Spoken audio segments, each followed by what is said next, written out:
प्यार के।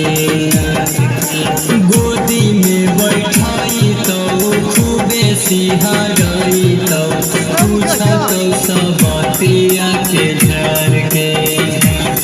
अब पढ़े के बहाना जाते यार से ससुरा में बोलबी की भकार से।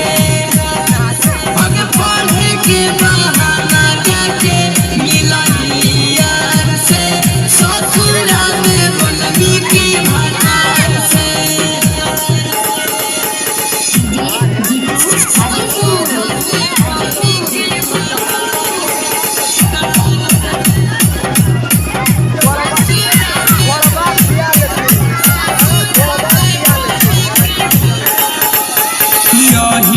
के कईल चीज ससुरे में पूछा तो रोजे रोजे तोरा से भकार गे। नहीं रे के कईल चीज ससुरा में पूछा तो रोजा रोजा तोरा से भकार गे।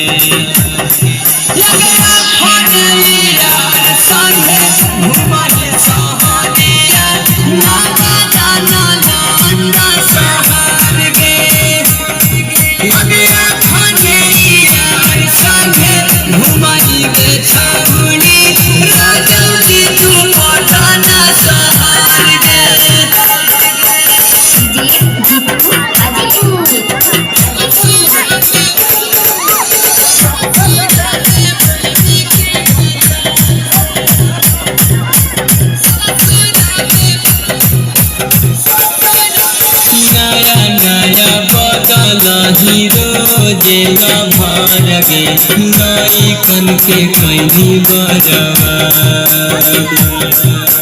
नया नया बदल हीरो जेला भार गे नाई कन के कैनी बरवा।